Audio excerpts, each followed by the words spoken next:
গত 16 বছরে বাংলাদেশকে যে একটা নরকে পরিণত করেছিল তার জন্য আওয়ামী লীগের ন্যূনতম অনুশোচনা নাই। শেখ হাসিনা যেহেতু ভারতে অবস্থিত, কাজী শেখ হাসিনার এই অপতৎপরতার দায় দিল্লি এড়াতে পারে না। ভারত যদি বাংলাদেশের সাথে একটা বন্ধুত্বপূর্ণ সম্পর্ক স্থাপন করতে চায়, তাহলে বাংলাদেশের গণহত্যাকারী শেখ হাসিনা এবং গণহত্যার দোসর আওয়ামী লীগের যে সমস্ত এমপি মন্ত্রী যারা ভারতে পালিয়ে আছে তাদেরকে এখানে ফেরত দিতে হবে। বর্তমান পরিস্থিতিতে ফ্যাসিবাদ মাথাচাড়া দিয়ে উঠছে।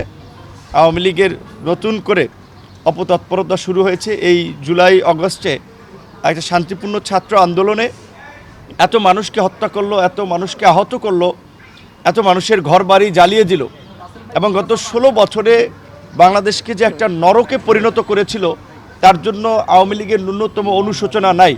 আওয়ামী লীগের প্রধান এবং পতিত স্বৈরাচার সরকারের প্রধানমন্ত্রী শেখ হাসিনা, আপনারা দেখেছেন যে দেশের বাইরে দিল্লি থেকে নানান ধরনের উস্কানিমূলক ষড়যন্ত্র বক্তব্য দিয়ে দেশকে অস্থিতিশীল করা এবং তার নেতাকর্মীদেরকে উত্তেজিত করে রাস্তায় নামিয়ে একটা নৈরাজ্য তৈরি করার অপচেষ্টা দীর্ঘদিন ধরেই করে আসছিল।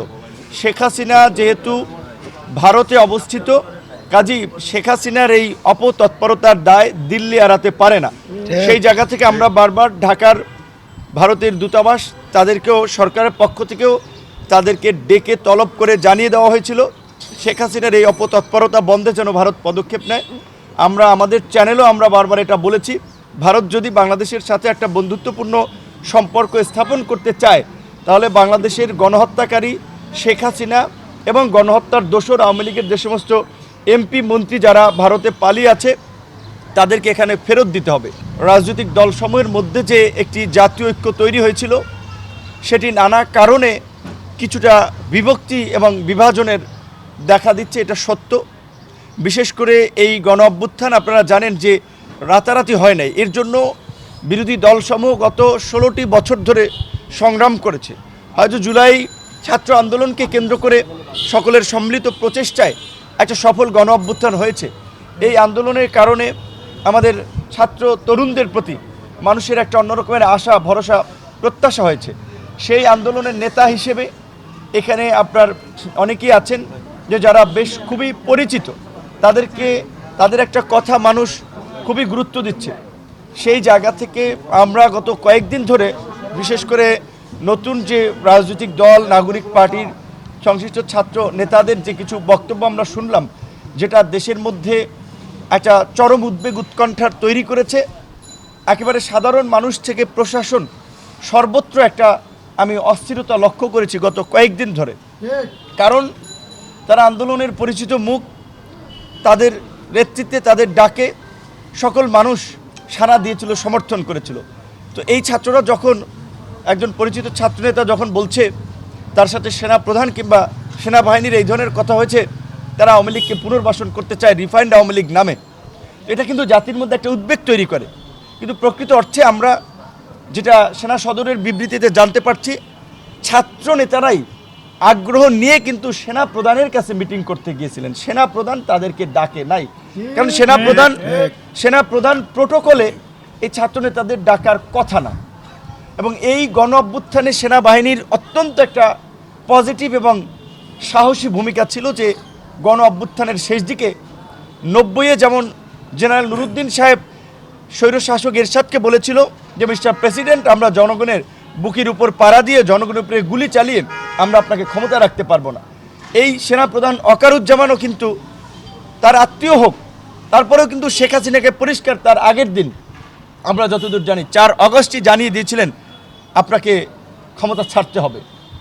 তো সেই সেনাপ্রধানকে নিয়ে নতুন করে বিতর্কিত করা কিংবা সেনাবাহিনীকে জনগণের মুখোমুখি দাঁড় করিয়ে দেওয়া বা সেনাবাহিনীর সাথে একটা কনফ্লিক্ট তৈরি করা, এটা উদ্দেশ্য প্রণোদিত এবং এর পেছনে অন্য কোনো দূরভিসন্ধি আছে কি না, এই স্ট্র্যাটেজিগুলো বা এই কথাগুলো যারা বলেছেন সেই বিষয়টা আমাদের পরিষ্কার হওয়া দরকার। বিশেষ করে আমাদের ছাত্রনেতা হাসনাত এবং সার্জিসের সাথে কি আলোচনা হয়েছিল, তারা কেন ওখানে গিয়েছিলেন, সেই বিষয়টা তাদের কাছ থেকে জানা দরকার। কারণ আপনারা দেখেছেন যে সবাই পরিচিত ছাত্রনেতাই হাসনাত সার্জিস একটা স্ট্যাটাস দিচ্ছে, আবার আরেকজন ছাত্রনেতা হান্নান মাসুদ সে বলছে আপনারা দুজনের একজন মিথ্যা কথা বলছেন।